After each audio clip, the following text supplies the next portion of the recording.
So last time ఇట్లా సరదాగా group of people మాట్లాడుకున్నాం, నవ్వుకున్నాం.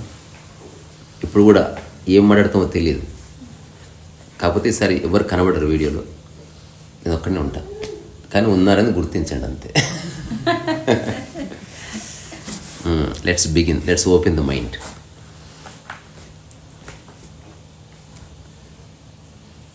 అందరు క్లోజ్ చేసేసుకున్నారు. నా దగ్గర ఏం లేదు చెప్పడానికి. యాక్చువల్లీ ఆత్మదర్శనం 6 ట్రైట్స్ గురించి రాశారు కదండి. గుర్తులేదు నాకు, గుర్తులేదు. అది పూర్తి స్పాంటేనియస్ రైటింగ్. అది నాకు ఓన్లీ ఒక్కటే గుర్తుంది, సంఖ్యను పట్టించుకోవద్దు.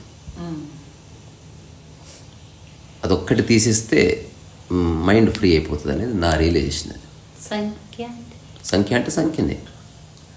ఇప్పుడు ఈరోజు ఇప్పటి వరకు ఎన్నిసార్లు శ్వాసించారు గుర్తుందా? అందుకే శ్వాసిస్తున్నారు మీరు, లేకపోతే సీరియస్ అయ్యి ఉండేది. నిన్న 3,600,000 సార్లు శ్వాసించాను, ఈరోజు ఎందుకు 2 సంఖ్య తగ్గింది. సో ఎక్కడెక్కడ సంఖ్య లేదో అక్కడ మీరు ఒక ఈజీలో ఉన్నారని తెలుస్తుంది. ఇప్పుడు స్నానం చేస్తున్నప్పుడు ఎన్ని చెంబుల నీళ్లు లెక్క పెట్టుకోవడంలే, తింటున్నప్పుడు ఎన్ని ముద్దలు లెక్క పెట్టుకోవడంలే. పోనీ రీసెంట్గా చూసిన సినిమా పేరు చెప్పు ఏదన్నా, ఎవరన్నా ఒకరు. తండేలు ఎన్ని నిమిషాలు ఉంది? దట్స్ ద అట్లా ఉంటుంది అనమాట. అంటే మీకు సంఖ్య ఇంపార్టెంట్ కాదు అక్కడ. You just want to be there and enjoy. ఎక్కడెక్కడ సంఖ్య వస్తుందో చూడండి. ఏజ్ అందుకని బాధ పెడుతుంది. ఎన్ని గజాల ప్లాట్, 1 గజం పోయిందో బాధ అవుతుంది. ఎన్ని తులాల నగలు, 1 తులం పోతే బాధ అవుతుంది. సో సంఖ్య, శాలరీ ఇట్స్ అ నెంబర్.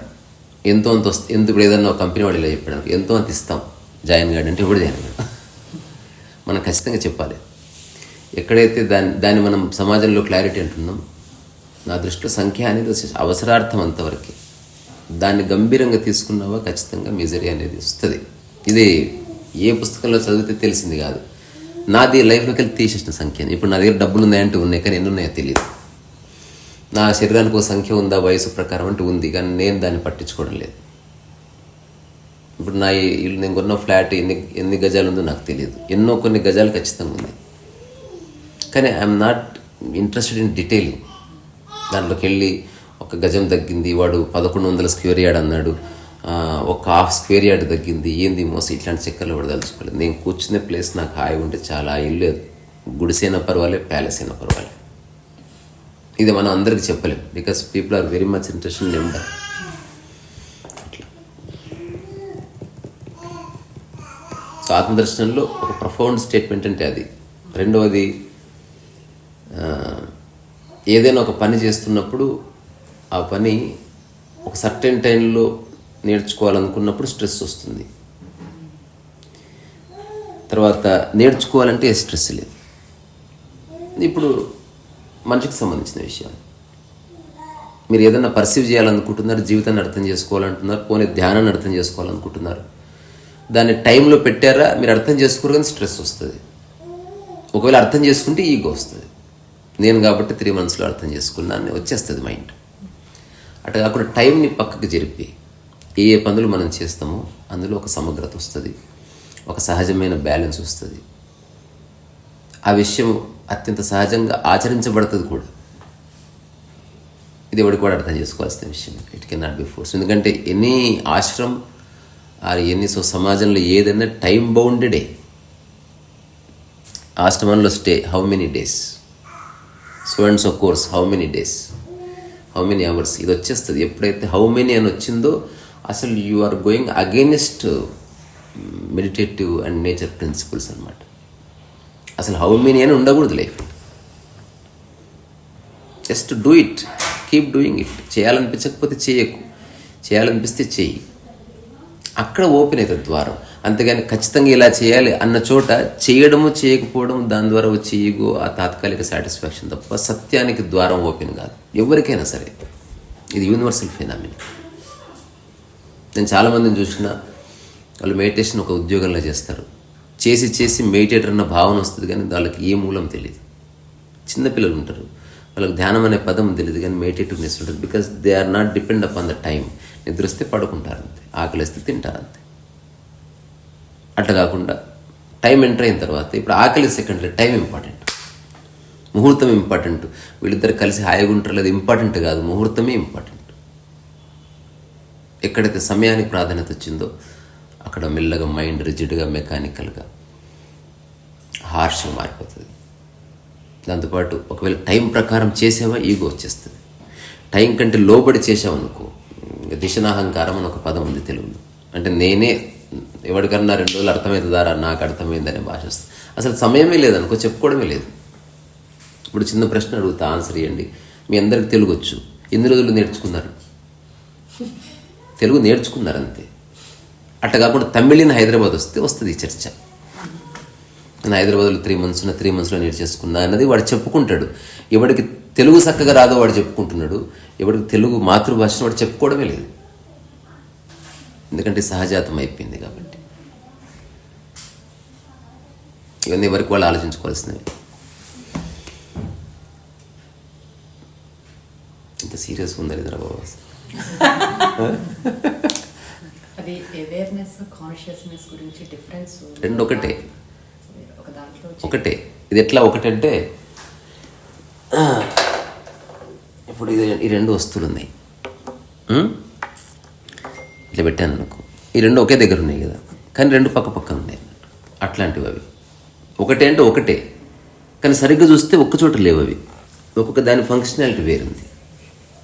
ఇప్పుడు కాన్షియస్నెస్ అనేది ఒక వస్తువుకు సంబంధించిన లేదా వేరే దానికి సంబంధించిన విషయం కాదు, అదొక లైట్ లాంటిది. అవేర్నెస్ అనేది ఆ లైట్ దేనికోసం ఉందో దానికి దీనికి మధ్య ఏర్పడ్డ సంబంధం అంతే. ఉదాహరణకి నేను ఇక్కడ కూర్చున్నా, కాన్షియస్ ఉన్నా అంటే కాన్షియస్ ఉన్నా అనుకుందాం హైపోథెటికల్లీ. మరి అవేర్నెస్ ఎప్పుడు వస్తుంది అంటే నేను ఏదన్నా ఒకటి చూసుకోవాలనుకున్నప్పుడు అవేర్నెస్ వస్తుంది. అంటే I'm conscious at the same time I'm aware. ఒకవేళ అవేర్నెస్ అంటే nothing but maintaining the status quo. ఇప్పుడు ఇది ఇలా ఉంది, ఈమె చెప్పేళ్ళి దీన్ని యథాస్థితిగా ఉంచండి. ఇప్పుడు నేను దీని పట్ల ఒక ఎరుక కలిగి ఉన్నాను. నేనేం చేస్తలేను, ఎక్స్ట్రా ఫోకస్ లేదు, దాన్ని నేను స్పెషల్గా చూస్తలేను, ఊరికే చూస్తున్నట్లు. ఇది 2 రోజులైనా కదలలేదు, నేను ఎరుకలోనూ ఉన్నాను బట్ కాన్షియస్గాను ఉన్నాను. అట్లా కాకుండా ఎవరో కదిలిస్తే ఇప్పుడు ఎరుక ఉపయోగపడ్డది అన్నట్టు. ఆ ఎరుక స్వభావం ఏంది, స్టేటస్ కొని మెయింటైన్ చేయడమే. తిరిగి దాన్ని ఇట్లా జరిపారు, మళ్ళీ ఎరుక న్యూట్రల్ అయింది. సో మీరు నిరంతరం చూస్తున్నారు ఒక దాని వైపు, ఎలాంటి డిస్క్రిమినేషన్ లేకుండా. ఆ స్థితిని మనం ఎరుక అనొచ్చు, అవేర్నెస్. డిస్క్రిమినేషన్ వచ్చిందా అది సబ్జెక్టివ్ అవేర్నెస్. అది ఇప్పుడు రకరకాల అందరికీ ఎరుక లేని మనిషి ఉండడు, కాన్షియస్నెస్ లేని మనిషి ఉండడు. కానీ అది సబ్జెక్టివ్ ఉంటుంది, పార్షియల్గా ఉంటుంది. నేను ఈ విషయాల పట్ల ఎరుక వహిస్తాను, ఆ విషయాల పట్ల ఎరుక వహించాను. డిస్క్రిమినేషన్ వచ్చింది, తప్పేం లేదు. కానీ స్పిరిచువల్ టర్మ్స్లో డిస్క్రిమినేషనే లేదు. ఏది ఉందో దాని పట్ల ఎరుక. చివరికి మరణం వస్తే మరణం పట్ల ఎరుక అన్నట్టు, జ్వరం వస్తే జ్వరం పట్ల ఎరుక, మంచి జరిగితే మంచి పట్ల ఎరుక, చెడు జరిగితే చెడు పట్ల ఎరుక. అక్కడ ఒక మనిషి ఉన్నాడు, కుక్క ఉంది, ఒడియాలు ఉన్నాయి.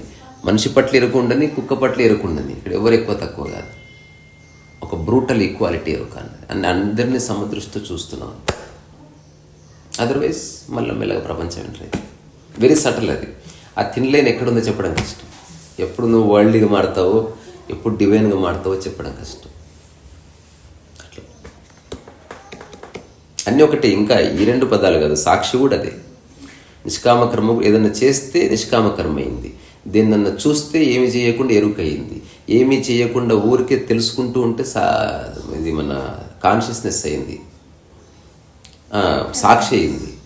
అసలు నువ్వు ఏమి చూస్తలేవు, ఏమి లేవు, you just close your eyes, now you are absolutely అసలు వర్కే లేదు, ఊరికి కాన్షియస్నెస్ అయింది. అట్లా కాకుండా ఎవరితోనో ఉంటున్నావు, సమత్వం అయింది. ఎవరితోనో ఏదో చేయాలనుకుంటున్నావు, సమదృష్టి అయింది. ఆ తర్వాత అందరితో కలిసి ఏదో చేస్తున్నావు, సామరస్యం అవసరమైంది. ఇవన్నీ ఒకటే దాని యొక్క రకరకాల ఎక్స్ప్రెషన్స్ అవి. దానికి మీరు యాపిల్ ఎగ్జాంపుల్తో చెప్పారు, చాలా బాగుంది. ఏది నాకు గుర్తులేదు, మీరు చెప్పండి. ఇప్పుడు యాపిల్ పెంచుతున్నాము అంటే యాపిల్లో ఉన్న అన్ని అవును, అబ్సల్యూట్. దానికి కార్బోస్ పెరుగుతాయి. చెట్టు పెరగటం అంటే శాఖలో పెరుగుతాయి, ఆకులు పెరుగుతాయి, కొమ్మలు పెరుగుతాయి, పళ్ళు పెరుగుతాయి. ఆ ఎగ్జాంపుల్ చాలా బాగుంది. అవును, సర్వతోముఖాభివృద్ధి దాని కేంద్రంలో ఒకటే ఉంటుంది. చాలా చాలా బాగుంది. అట్లా ఎవరికి కావాల్సింది వారు ఏరుకుంటాడు. కానీ అన్నిటిది ఒక్కటి అర్థమైతే అన్ని అర్థమైనట్టు. మళ్ళీ ఇప్పుడు ఎవడన్నా ఉండి నాకు సాక్షి భావన అర్థమైంది కానీ సమదృష్టి అర్థం కాలేదంటే దేర్ మస్ట్ బి, అంటే అది ఫిలాసఫీలోకి వచ్చేసింది, ఇప్పుడు ప్రాక్టికాల్లోకి రాలేదు. ఇవన్నీ వేరే వేరే సబ్జెక్ట్స్ కావు, అన్నీ ఒకటే.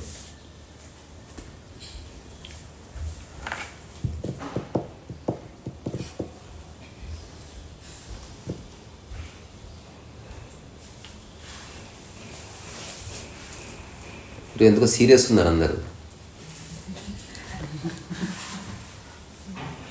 హలో,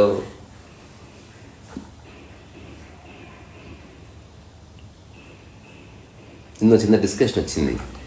ఇప్పుడు నేను ఎవరని ఎట్లా తెలుసుకోవాలి అంటే వాళ్ళ చేతిలో పాప ఉన్నదన్నమాట. ఇప్పుడు ఈమెవరు అంటే మా పాప అన్నది. నేను అన్న నీ కాంటెక్స్ట్లో కాదు, ఆమె కాంటెక్స్ట్లో. ఎవరు ఇప్పుడు ఆమెకు పేరు పెట్టి ఆమెది ఈ ఊరని ఆమెది ఇల్లని తెలిసే వరకు ఆమె ఎవరు, అది నిజమైన నేను అన్నట్టు బేసిక్గా. మిగతా తర్వాత అంత అబద్ధపు నేను వస్తుంది 100%. అంటే ఇన్హిబిషనే లేదు కదా. ఇంకా ఇన్హిబిషన్ లేకపోతే యోగి అంతే. అది ఉంది ఎక్కువసేపు పట్టుకోవడం వల్ల. ఒకవేళ ఇప్పుడు మదర్ పక్కకు జరిగి 2 రోజులు ఏడ్చిన తర్వాత మనం ఎవరైనా తీసుకున్నాం అనుకో మనతో ఐడెంటిఫికేషన్ వస్తుంది. అదేంది ఎక్కువసేపు గడపడం వల్ల వచ్చే విషయం తప్ప ఎగ్జిస్టెన్షియల్లీ రికగ్నైజ్ చేసేది ఒకటి ఉంది, కానీ అంత డీప్గా ఏమి ఉండదు. అది మనకున్న మానవ సంబంధాలు అంత డీప్ కాదు, అది చాలా లేతగా ఉంటుంది. అది ఉంటే ఉంటుంది సర్వైవల్.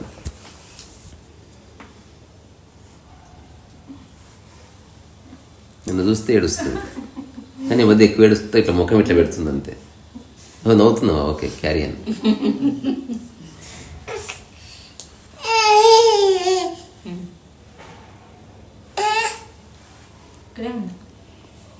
ఇంతకుముందు మనం కార్లో ఏదో మాట్లాడుతున్నాం.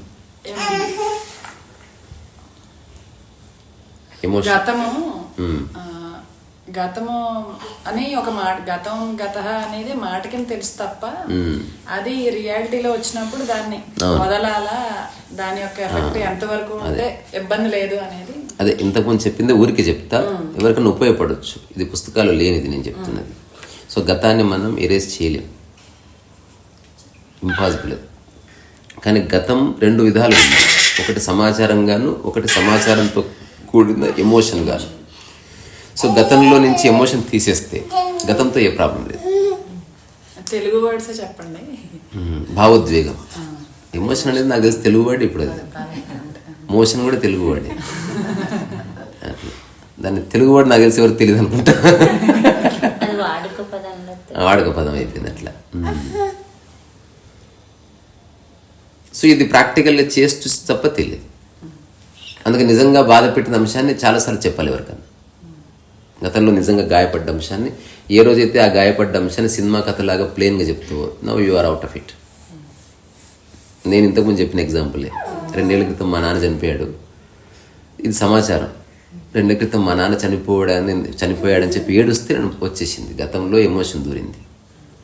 సో ఆ ఎమోషన్ అనేది పూర్తి వర్తమానానికి సంబంధించింది అయితే జీవితం అర్థమైనట్టు.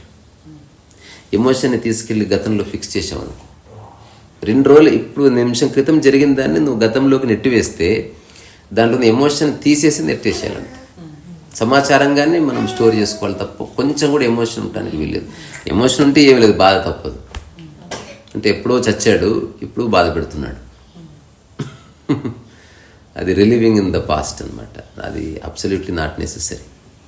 ఇది మా అమ్మతో ఉన్నప్పుడు నాకు స్ట్రైక్ అయిన అంశం. నేను అప్పుడు చెక్ చేసుకున్నా అసలు గతంలో ఉన్న ఏ అంశము కానీ ఇప్పుడు కనుక నేను చెప్తే నేను బాధపడతాను. ఒక్కటి కూడా లేదు నాకు. అందులో అన్నీ ఉన్నాయి, మరణాలు ఉన్నాయి, పోయింది ఉంది, డబ్బు ఉంది, వాటి బాధ ఏమీ లేదు. ఇన్ఫర్మేషన్గా చెప్పడమే. ఇన్ఫర్మేషన్గా చెప్పినప్పుడు దాని తర్వాత కూడా చెప్పబడుతుంది. ఎమోషన్ వస్తే అక్కడే అయిపోతుంది. మా నాన్న చచ్చిపోయాడు, స్టూడెంట్స్ డేట్, ఆ తర్వాత దహన సంస్కారాలు అయిపోయాయి, అదే అందరం కలిసి సినిమాకి వెళ్ళాము. ఇది ఇన్ఫర్మేషన్. ఎమోషన్ వచ్చింది అనుకో, మా నాన్న చనిపోయాడు, ఏడుపు స్టార్ట్, బ్లేమింగ్ స్టార్ట్ అవుతుంది, గిల్ట్ స్టార్ట్ అవుతుంది, ఇవన్నీ వచ్చేస్తాయి. ఓన్లీ హ్యూమన్కే మాత్రం ఉన్న ప్రాబ్లం. ఎవడు చెప్పాడో మనిషి జన్మ పరమోత్కృష్టమైందని వాడిని కాళీరగొట్టాలి ఫస్ట్. అతిపెద్ద అబద్ధం అది. మనిషి జన్మ పరమోత్కృష్టమైంది, దాంట్లో మనసును తీసేస్తేనే కరెక్ట్. అది మనసు రావడంతో మనిషి చాలా పతనం అయిపోయాడు బేసికల్గా. Man without mind is divine. తీసేసేది ఏం లేదు, ఎమోషన్ లేని లేదు అసలు. అది చెప్పు, గుర్తించు. బాధ అవుతుందా మళ్ళీ గంట తర్వాత చెప్పు దాన్ని. రిపీట్ చేయి. ఒక టైం వస్తుంది, ఏదైనా ఇప్పుడు సైకిల్ తొక్కగా ఎట్లా నిలబడుతుందో ఒక్కసారి ఖచ్చితంగా ఎమోషన్ రావచ్చు. సరే ఇప్పుడు నాకు ఎమోషన్ వస్తున్నట్టు తెలుస్తుంది, నేను మళ్ళీ గంట తర్వాత కథలాగా చెప్తా దీన్ని, ఓకేనా అని పోయి హాయిగా వెళ్ళిపో, మళ్ళీ చెప్పు స్టార్ట్ చేయి. మా నాన్న సో డేట్ రోజు మరణించాడు, ఇట్లా ఇంతవరకు ఇప్పుడే ఎమోషన్ వచ్చేసింది, ఇప్పుడు అది దాటిన ఎమోషన్ రాలే. సో సాచురేషన్ న్యూట్రాలిటీ వచ్చేసింది. ఒక టైం వస్తుంది 10వ 12వ యూ జస్ట్ మహేష్ బాబు అనుష్కను కౌగులించుకున్నట్టు చెప్తావు అంతే. ఏముండదు అసలు. ఇంకా తర్వాత ఏంది చాయ్కి తాగుదంప అంటావు అంతే. ఒక్కసారి జరిగితే అంత జరుగుతుంది.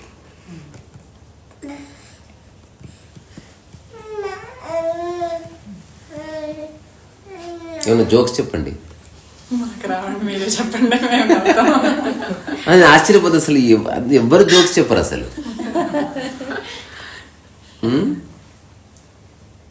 అసలు కలిస్తే జోక్ చెప్పుకుంటే అదొక రూల్ ఉంటే బాగుండేది.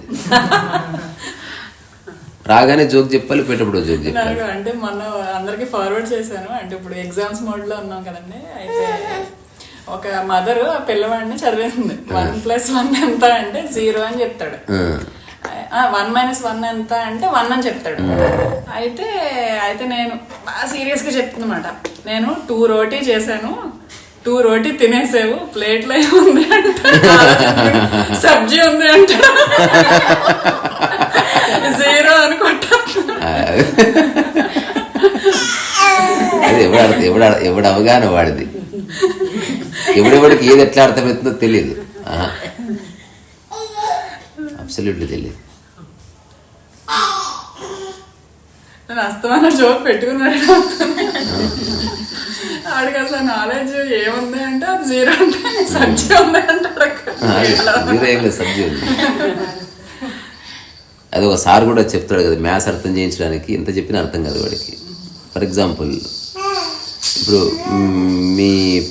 మీ మదర్ నాకు 1 కిలో వంకాయలు ఇచ్చింది అనుకో, అసలు మా మదర్ నీకు ఎందుకు ఇస్తుంది వంకాయలు అంటున్నా. ఇచ్చింది అనుకో పర్ సపోజ్, అట్లా ఎట్లా ఇస్తుంది, ఫీజు ఇస్తున్నాం కదా మళ్ళీ వంకాయలు ఎందుకు ఇస్తుంది నీకు అంటారు. అరే నీకు అర్థం చేయించడానికి చెప్తున్నా, నాకు అర్థం చేయించు, అసలు ఎందుకు ఇస్తుంది, నేను ఇంటికి వెళ్ళి అడిగి వస్తా. ఏ స్టూడెంట్ ఇయ్యనప్పుడు ఇదేందుకు ఇస్తాను. సరే మీ మదర్కి డబ్బులు ఇచ్చాను, వంకాయలు ఇచ్చింది అనుకుందాం, అట్లయితే ఓకే చెప్పు అంటాడు. ఇప్పుడు ఆ 1 కిలో వంకాయల్లో నేను నీకు 1/2 కిలో వంకాయలు ఇస్తాను అంటే నాకు వద్దు వంకాయలు, నాకు ఎందుకు, నేను తినను వంకాయలు. వీడి ట్రై చేసేదేమో మ్యాథ్స్ని అర్థం చేయించాను, వాడేమో వంకాయ దగ్గర అయిపోయాడు. ఎప్పుడు అట్లే అవుతుంది అంటే ఎవరేం చెప్తున్నారో ఎవరేం తీసుకుంటున్నారో ఎవరికి తెలియదు. ఇప్పుడు నేను ఐ అజ్యూమ్ అంటే గొప్ప గొప్ప ప్రవచనాలు అసలు ఎవరికి నచ్చినట్టు వాడు తీసుకుంటున్నాడు అంతే. అంటే వాళ్ళకి సత్యంతో పనిలే, నాకు నచ్చింది, నాకు ఇట్లా అర్థమైంది, ఇది నాకు నచ్చింది కాబట్టి ఇదే సత్యం అనుకుంటే ఇంక మనం ఏం చేసేది. అట్లా ప్రపంచం అయినా ఒకటే, లేదా సినిమా కథ అయినా ఒకటే, there is no difference. Absolutely. ఎప్పుడు మనిషి తనకు నచ్చిన దాన్ని వెతుకుతున్నాడు తప్ప సత్యాన్ని కాదు. ఇప్పుడు ఏదైనా ఒక దగ్గరికి వెళితే కారణం నాకు నచ్చింది ఉందని, అక్కడ ఏముంది దాన్ని చూద్దామని కాదు, లేదా వాట్ ఈస్ ద ట్రూత్ అని తెలుసుకోవడానికి కాదు. ఒకసారి ఒక హోటల్కి వెళ్తే ఒక ఫ్రెండ్ ఆ షెఫ్ దగ్గరికి వెళ్ళి చెప్తున్నాడు తనకి పప్పు ఎట్లున్నారు. అప్పుడు నాతో పాటు ఇంకో ఫ్రెండ్ ఉన్నాడు, ఇంతటి దానికి ఇంత చేసుకుంటే అయిపోదాన్ని. ఇక్కడికి వచ్చిందే షెఫ్ ఎలా చేస్తున్నాడో టేస్ట్ చేయడానికి, నీకు నచ్చినట్టు షెఫ్తో చేయించుకోవడానికి కాదు. ఇప్పుడు నా దగ్గర కూడా పెయింటింగ్ కోసం వస్తారు, వాళ్ళకి ఎట్లా నచ్చినట్టు చేయాలో చెప్తారనమాట. అప్పుడు నేను చెప్తాను, నేను పెయింటర్ని కాదు, ఇప్పుడు లేబర్ నేను, లేదా నువ్వు చేసుకో, నీకు అంతా తెలిసినప్పుడు యూ జస్ట్ డూ ఇట్. తెలియదా ట్రస్ట్ చెయ్యి, అంతేగాని 2 దిక్కులా ఉండకు. నువ్వు పెయింటింగ్ వెయ్యని అడుగుతున్నావు, బట్ నేను వేసేదాన్ని ఒప్పుకోకుండా నీకేం కావాలో చెప్తున్నావు, ఇది కుదరదు. అట్లా నువ్వు చెప్పి మళ్ళీ లిబర్టీ ఇవ్వాలి. నేనైతే ఇట్లా అనుకుంటున్నా, బట్ నీకు నచ్చినట్టు చేయంటే అది బాగుంది, హ్యూమెన్. అంటే కాకుండా ఇలాగే చేయాలంటే నువ్వు హిట్లర్ అయిపోయింది.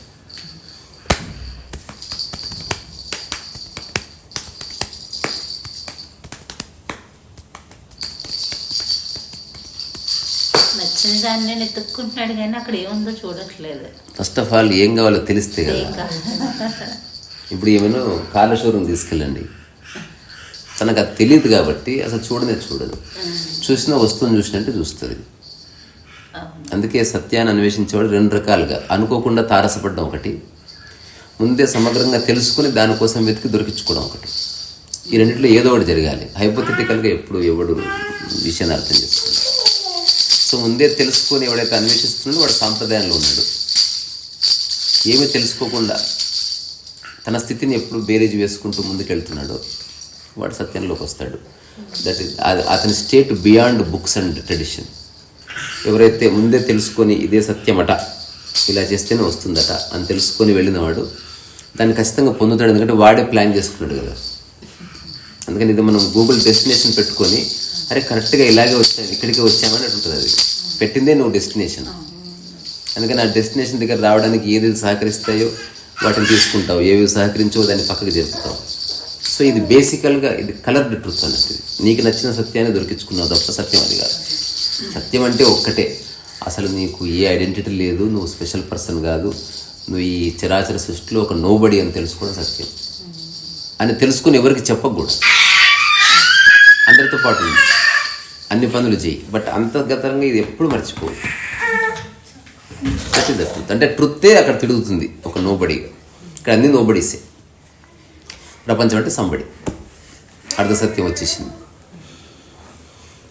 ఇది తెలుసుకోవడం వల్ల ఏం జరుగుతుంది అనేది ఒక పెద్ద క్వశ్చన్. తర్వాత 2 ప్రశ్నలు ఉన్నాయి. ఇది తెలుసుకుంటే ఏం జరుగుతుంది, తెలుసుకున్న తర్వాత ఏం చేయాలి, తెలుసుకున్న తర్వాత ఏం చేయాలన్న ప్రశ్న ఉండదు.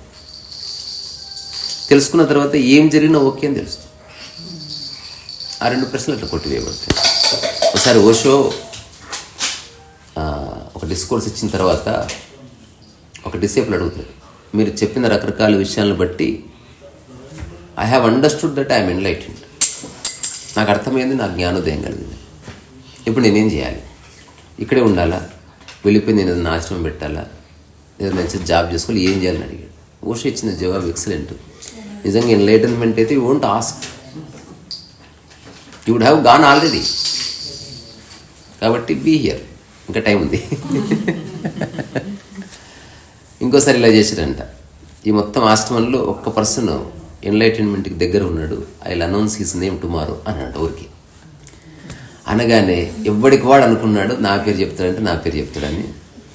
ఆ తర్వాత ఓవరాల్గా సీనియర్ మోస్ట్ డిసేబుల్స్, నిజంగానే కొంచెం మంచిగా ప్రాలిఫిక్గా మాట్లాడే వాళ్ళు, ఇట్లాంటి వాళ్ళు ఎవరుతున్నారో అందులో ఒక 7-8 మంది పేర్లు అందరూ అన్నారు. కొందరు తెలిసిపోయింది, మాకు అంత సీన్ లేదులే, బట్ మీరు అయ్యిండొచ్చు భయ్యా అంటారు కదా. ఆ తర్వాత ఓషో ఏం చేశాడంట, వచ్చాడు. అసలు ఎక్స్ట్రాడినరీ, ఇంతకంటే సీరియస్నెస్ ఉంది ఆ రోజు. అందరు సీరియస్గా ఉన్నారు.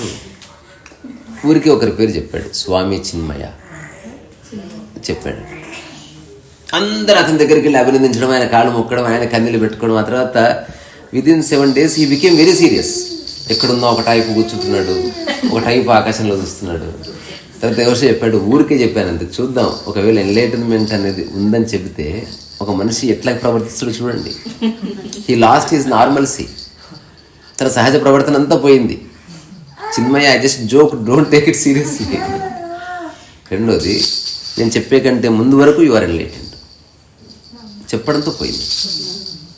రెండోది, నేను చెప్తే నీకు తెలియడం ఏమిటి, అసలు నీకు తెలియాలి, నువ్వు మగవాడు నీకు తెలిసినట్టు. అది వేరే వాళ్ళు చెప్పేది కాదు. అక్కడ ఒక స్టోరీ అండి. తెలిస్తే సంశయం ఉండదు, సంశయం ఉందా తెలియనట్టు. ఎంత తెలుసు అదని తెలియలేమంట. మళ్ళీ సెల్ఫ్ డౌట్ ఉందా, ఇంకా కొంచెం ఎంక్వైరీ అవసరం. అది ఎలాంటిదైనా పర్లే. ఒక వ్యక్తి ఏ అధ్యయనము చేయలేదు, వాడు ఏ గురువు కాళ్ళు పట్టుకోలే, ఏ హిమాలయాలకు పోలే, బట్ తన యొక్క బీయింగ్ పట్ల, తన కదలికల పట్ల, తన మాట పట్ల ఎక్కడ సంశయం లేదు. రెండోది, సంశయం లేదు, ఆపరేట్ చేస్తున్నాడు అనుకుందాం. తన ఆపరేషన్ వల్ల, తన కదలికల వల్ల ఎలాంటి కాన్సిక్వెన్సెస్ వచ్చినా అతను అంగీకరిస్తాడు. అసలు కాన్ఫ్లిక్ట్ అదే సంశయం లేని స్థితి. అంటే ఇప్పుడు పోతున్నాడు గుంతలో పడ్డాడు, దెబ్బ తగ్గింది, దాన్ని అంగీకరించి గుంతెకి వెళ్ళిపోయాడు. అంతేగాని గుంతె ఎవరు తీశారు, నేను వస్తున్నానని తెలియదా, ఇట్లాంటి బక్వాసులు ఏమి లేవు. సో సంశయం లేని స్థితి 100% ఎస్టాబ్లిష్ అవుతుంది జీవితం అర్థమైతే.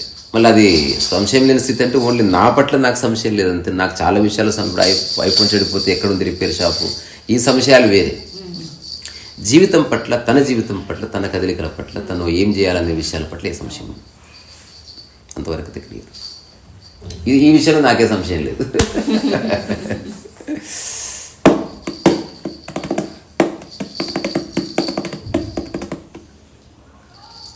ఇంకేదైనా జోక్ చెప్పుకుందామా? అది గుర్తొస్తలేదు జోక్. అంటే మీరు ఇంత సీరియస్గా ఉంటే జోక్ మీరు ఒక దాంట్లో చెప్తారండి, అది మామ అల్లుడుని ఇద్దరు అప్పుడే పెళ్ళయింది, జస్ట్ వెంటనే అతనికి ఏదో డ్రింక్ ఇస్తేనే ఇద్దరు కూడా ఒకళ్ళు తిట్టుకుంటూ, అది మీరు చెప్తూ కానీ మధ్యలో ఒక టీచర్ ఎవరు పెద్ద ఆయన వస్తాడు, ఇద్దరు కలిసి వాడిని కొడతారు. సాక్షిగా దాన్ని చూస్తున్నారు అంతే, ఆ సీన్ అది చెప్పండి. అది చెప్పడానికి ఏమి లేదు పాపం, వాళ్ళు ఇప్పుడు ఎట్లున్నారో బాగానే ఉన్నారు. అంటే కొన్నిసార్లు జస్ట్ దాన్ని చూస్తున్నారు, సాక్షిగా చూస్తున్నారు అన్నది ఆ పాయింట్ నాకు నచ్చింది.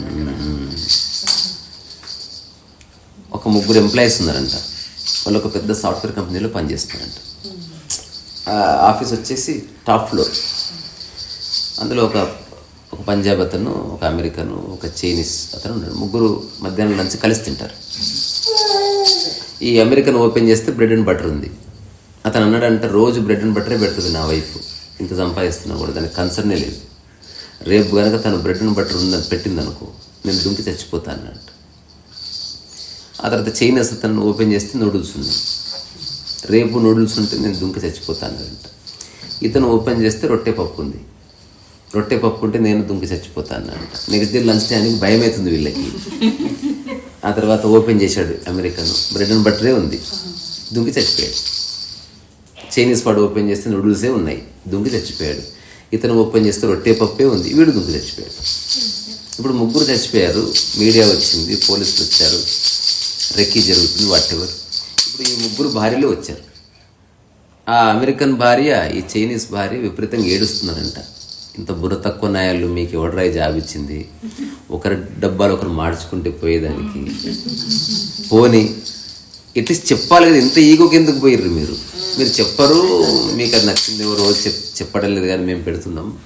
ఇదంతా ఏడుస్తూ అనుకుంటుండగా ఈ మనవాడి భార్య మాత్రం మంచిగా ఫోటోలు తీసుకుంటుంది, డెడ్ బాడీలతో సెల్ఫీలు తీసుకుంటుంది.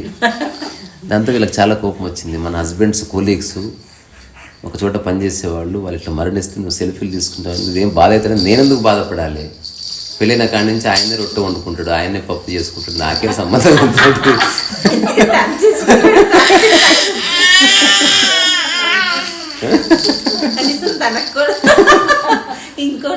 అంటే అసలు సొంతంగా ఆలోచించే శక్తి లేదు తనకి. అంటే దీనికి కూడా నేను బాధపడితే ఎట్లా, అసలు నాకు సంబంధం లేదు దాంతో అని చెప్పిందంట. ఇక్కడే అది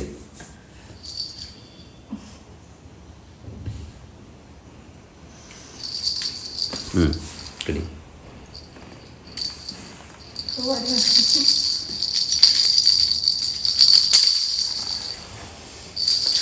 వెంటనే చూసిన వెంటనే ఏడ్చేసేది. 2వ వచ్చినప్పుడు ఏడటం మానేసి 3వ వచ్చినప్పుడు శుభ్రంగా ఆడుకుంటుంది. ఒక 2 సార్లు వస్తుంది, అది వచ్చేస్తుంది. నాతో ఒక్కసారి ఫ్రెండ్షిప్ ఎస్టాబ్లిష్ అయితే నాలో ఏం ఉండదు, అది తెలుస్తుంది ఎదుటి వ్యక్తికి. అది ప్రూవ్ చేసేది కాదు కానీ తెలుస్తుంది.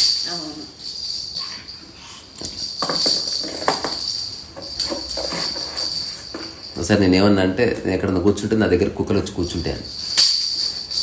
ఒక ఫ్రెండ్ ఉన్నాడు, నేను ఇది నమ్మను, ఇది ఇప్పుడే ప్రూవ్ చేద్దాం పదా అని రోడ్డు మీదకి వెళ్ళి కూర్చున్నాం. ఒక 5 మంది మనుషులు వచ్చి కూర్చున్నారు. వాడు అసలు ఆశ్చర్యపోతున్నాడు, ఎందుకు కూర్చున్నారు ఇక్కడ అన్నాడు. ఏదో బాగుందని కూర్చున్నాం, నీకెందుకు చెప్పాలని వాళ్ళని.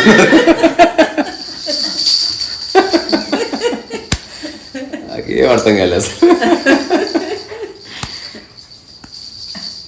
అంటే నేను కుక్కల వరకే చెప్పాను అతను, మనుషులు చెప్పలే.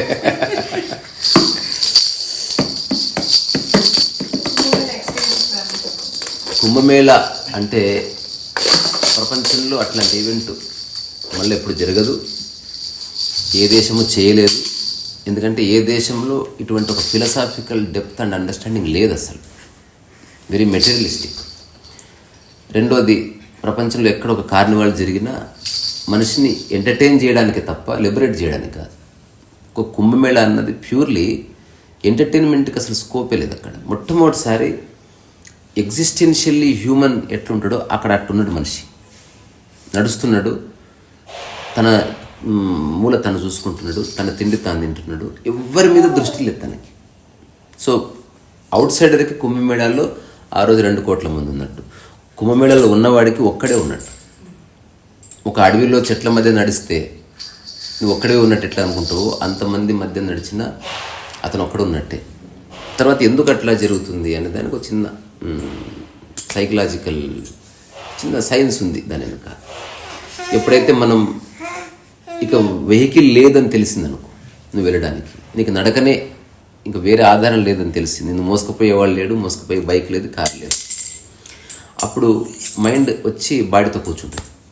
అసలు ఇంకా నీకు వేరే విషయాలు ఆలోచించే టైం ఉండదు. ఎవడన్నా జీవితాన్ని అర్థం చేసుకోవాలంటే జస్ట్ నడిస్తే చాలు. ఇక్కడ శ్రీశైలం నడిచిపోతే చాలు, వాడికి మధ్యలోనే ఎక్కడో చాలా విషయాలు తెలుస్తాయి.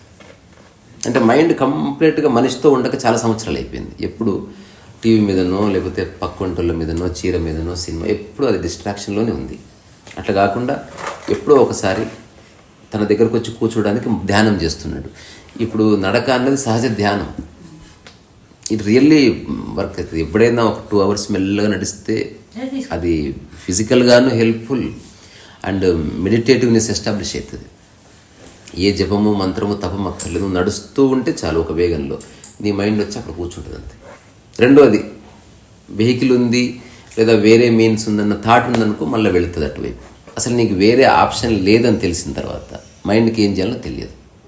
అక్కడ ఆ ఫినామినా చూసిన ఓన్లీ ఈసారి అలా జరుగుతుంది, ఎందుకంటే ట్రాన్స్పోర్టేషన్ లేదు కాబట్టి. అంత క్రౌడ్ ఉంటే ట్రాన్స్పోర్టేషన్కి ఇంపాసిబుల్ అసలు. ఎప్పుడు అదే ఒకవేళ అంత క్రౌడ్ అంటూ ఉంటే. రెండోది అక్కడ ఎవరు ఎక్స్పెక్ట్ చేస్తలేరు. అంటే నేను నా కళ్ళతో చూసినా నడుస్తూనే ఉన్నారు, నడుస్తున్నారు, ముసలి వాళ్ళు నడుస్తున్నారు, గుడ్డి వాళ్ళు నడుస్తున్నారు, కుంటి వాళ్ళు నడుస్తున్నారు, ఎవరెవరిని మోసుకుపోతున్నారు. ఒక్కటే రంగుల రాట్నం చూడడానికో, అక్కడ ఒక గుడి ఉంటుంది చూడడానికో, గురుదర్శనం చేస్తూ దేనికి అసలు మధ్యవర్తి లేని ఒకానొక స్పిరిచువల్ ఈవెంట్. నువ్వు ఈవెన్ పుష్కరాలకు పోయినా, తద్దినం పెట్టడానికి పోయినా ఓ మధ్యవర్తి ఉంటాడు, పూజారి వస్తాడు, వాడు చెప్తాడు విధి విధానాలు, ఇట్లా చేయాలి, ఇట్లా చేయాలి, ఇట్లా చేస్తేనే అవుతుంది మంత్రం మీద. అక్కడ ఏమీ లేదు, నీవున్నావు, గంగ ఉంది, నీకు అసలు మధ్యవర్తి లేడెవడు. నీకు ఎట్లా నచ్చితే అట్లా నువ్వు పూజ చేసుకో. నీకు తూర్పేదో చెప్పేవాడు కూడా లేడు. నేను చూసిన ఒకడు ఇటుపక్క తిరిగి చేస్తున్నాడు, ఒకడు అటుపక్క తిరిగి చేస్తున్నాడు, ఇద్దరికి తెలియదు తూర్పు పెట్టుందో, వాడికి అక్కడికి తిరిగి చేయాలనిపించి చేస్తున్నాడు. నేను ఒక అతన్ని అడిగాను కూడా పెద్ద ఆయన్ని, తూర్పు పెట్టువైపు అంటే హిందీలో పూర్వపు కిస్తరఫ్ అంటే కిసుకోపోతాయా. రెండోది ఆ నడిచి నడిచి నడిచి నడిచి నీళ్ళలో మునగ్గానే గొప్ప రిలీఫ్ వస్తుంది. ముక్తి వస్తుందో లేదో కానీ గ్రేట్ రిలీఫ్ వస్తుంది. అసలు కంప్లీట్గా ప్రపంచాన్ని మర్చిపోతున్నారు. ప్రతి ఒక్కరి ఫేస్ ఇట్లా ఆనందంతో వెలిగిపోతుంది. అసలు మనం ₹1,00,00,000 ఇచ్చినా కూడా అంత ప్రసన్నత నేను చూడలేదు. నేను ఇండివిజువల్గా చూసిన, ఒక గట్టు మీద కూర్చొని ఒక 2-3 hours ప్రతి ఫేస్ని దూరం నేను చూసిన. Everyone is absolutely happy. There real happy face అక్కడ ఎస్టాబ్లిష్ అయింది. They don't even know that actually. దానికి కారణం ఏంది? ఎక్స్పెక్టేషన్ అనేది ఏమీ లేని ఒకనొక స్థితి వాడి జీవితంలో మొదటిసారి అనుభవిస్తున్నాడు. అదే ముక్తి అంటే. వాడు ముక్తి పొంది తర్వాత ముక్తి పొందడం కాదు, మునగడంతోనే ముక్తి వచ్చింది ఆ క్షణానికి. మళ్ళీ బయటికి రాగానే ప్రపంచం పట్టుకుంటుంది. భార్యకు ఉంటుందా? పట్టుకో, షీ విల్ ఎంటర్. కానీ ఆ క్షణంలో భార్య లేదు, పిల్లలు లేరు, భర్త లేరు. ఇంకొక బెస్ట్ పార్ట్ ఏంది అట్లా ఉండడానికి? గంగ లోతు లేదు, అందుకని నీకు ప్యూర్ సెక్యూరిటీ ఫీలింగ్ ఉంది. అదే నువ్వు ఒక 50 feet లోతుంది అనుకో, మళ్ళీ ఆ ఫియర్ వచ్చేస్తుంది. అసలు నువ్వు ఎగిరినా, పల్టీలు వేసినా, మునిగినా, పొరలాడినా అది ఇంతే ఎత్తుంటుంది. అదొక పెద్ద స్ట్రెచ్ అంతా ఉంటుంది. నువ్వు ఇక్కడి నుంచి ఎంత దూరమైన నీళ్ళు నడిచిపో, నీళ్ళు ఎండుగావు, మొత్తం పెద్ద సర్కిల్ అది. ఎవరికి శరీరాలు తగిలిస్తలేరు. ఒక గమ్మత్తైన ఎనర్జీ ఫీల్డ్ మేనిఫెస్ట్ అయింది. సో ఇట్లాంటి రకరకాల రీజన్స్ ఉన్నాయి.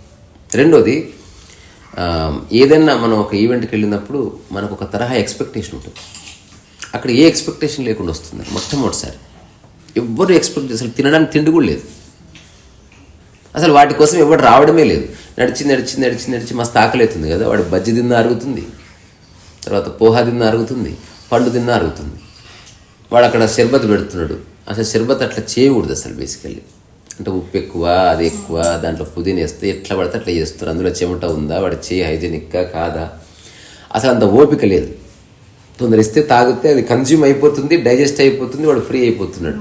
అసలు ఒక్కడ కూడా రోగాలు రాలే అక్కడ. ఎందుకంటే నీ బాడీ కంప్లీట్గా తిన్నదాన్ని అరిగించుకున్నప్పుడు రోగం ఎట్టకెళ్ళి వస్తుంది. మనం అరిగించుకోక కదా రోగాలని. అది టెరిఫిక్ అనిపించింది నాకు. అంటే ఆ ఎక్స్పీరియన్స్ అనేది రియల్ ఎక్స్పీరియన్స్. అది నువ్వు మళ్ళీ అనుకున్నా కూడా ప్లాన్ చేయలేవు. అది పూర్తి మైండ్ని న్యూట్రల్ చేసేసింది. కుంభమేళ దాన్ని ఏమంటారంటే సంఘం ఎంట్రీ పాయింట్. అక్కడికి రాగానే అసలు నీ మైండ్ బ్లాక్ అయిపోతుంది, థింకింగ్ వెళ్ళిపోతుంది. అసలు నీకు ఒకటే అనిపిస్తుంది, నీ బ్యాగు నీ సందు ఒకరికొకరు తగలకుండా ఎట్లా పోవాలి. తర్వాత ఈ పిల్లలు తల్లంతా తాళ్ళు కట్టుకొని పోతున్నారు. లింక్ అసలు నేను వస్తే చూసిన ఒక 25-30 మంది. తర్వాత నాకు ఒక వింత చిత్రంగా అనిపించింది. అక్కడ పోతే తెలిసింది, ఒకటి కట్టె పెట్టుకొని కట్టెకి టోపీ పెట్టాడు. ఫస్ట్ టైం చూసిన కట్టెకి టోపీ ఎవడు పెడతాడు అంటే ఆ టోపీ గుర్తన్నట్టు వాళ్ళ బంధువులందరికీ. ఎక్కడున్నా పైన గాల్లో టోపీ కనిపిస్తూ ఉంటుంది. నేను కూడా ఇలాగే ప్రదక్షిణ చేస్తున్నప్పుడు ఇలా పైన వాటర్ బాటిల్ పెట్టుకొని అట్లా. సో ఎవరి పద్ధతులు వాళ్ళు. బట్ ఏదేమైనా అదొక మిస్టీరియస్ ఈవెంట్ అని చెప్పొచ్చు. ఇన్ని పొలిటికల్ పార్టీలు ఎంత తప్పుగా ప్రచారం చేసినా, నీళ్లు బాగాలేవన్నా అదంతా అబద్ధం. నేను నీళ్లు మునిగి చూశాను, తాగి చూశాను. తర్వాత సైన్స్ ఏముంది, ఆ గంగా నది వాటర్కి తన్ను తాను సెల్ఫ్ ప్యూరిఫై చేసుకునే ఒకనొక శక్తి ఉంది. అన్ని వాటర్కి లేదు, ఎక్స్క్లూజివ్ ఆ వాటర్కు. అందుకని ఎంతమంది మునుగుతున్నా ఇట్ ఈస్ గెట్టింగ్ ప్యూరిఫైడ్. ఇప్పుడు ఎంతోమంది చెమట వాసనో కొంచెం దుర్వాసన రావాలి కదా, నేను ముక్కుకి దగ్గర పెట్టుకొని నేను చూసిన లేదు అసలు. మరి ఆశ్చర్యం అంటే ఆశ్చర్యం. ఎందుకంటే తర్వాత అది ఏదో దైవశక్తి అనక్కర్లేదు, గంగా నదికి ఉన్న శక్తి. అదే వేరే దగ్గరకు వస్తే ఖచ్చితంగా గబులిసిపోతుంది అంతమంది. రెండోది, మనం స్విమ్మింగ్ పూల్కి వెళ్తే ఫస్ట్ మనం షవర్ బాత్ చేసినాక నీళ్ళల్లో దిగుతాం. అక్కడ షవర్ బాత్ లేదు, ఫుల్ చెమటల్లోనే వస్తున్నారు.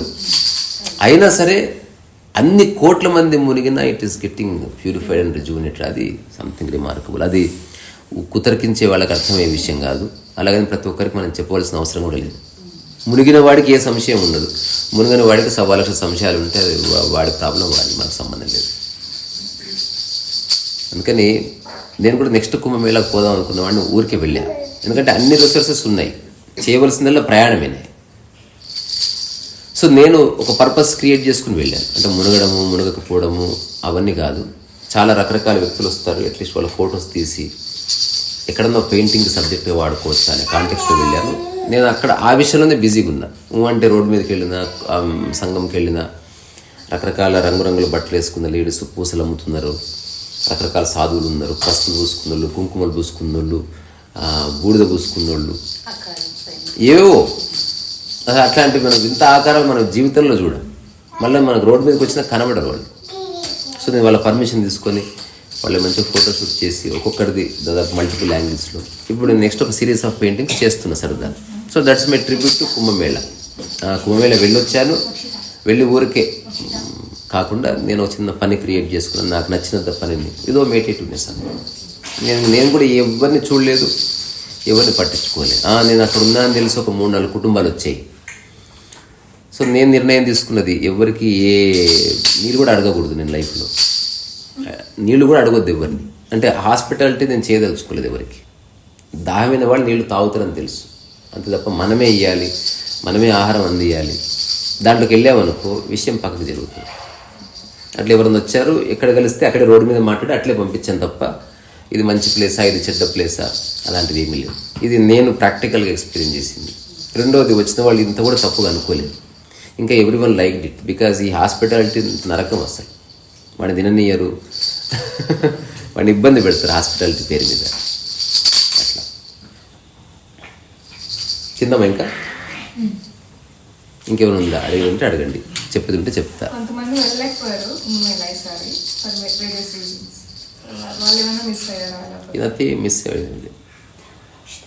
ఇప్పుడు అక్కడ ఉన్నది వాళ్ళు మిస్ అయింది ఏమి లేదు, బట్ చిన్న ఎక్స్పీరియన్స్గా అంతవరకు. అదే ఇక్కడ కూడా నేను ఎక్స్పీరియన్స్ చేస్తున్నా, ఎందుకంటే నా స్థితి అది. అక్కడున్న ఏకాంతని, ఇక్కడున్న ఏకాంతని.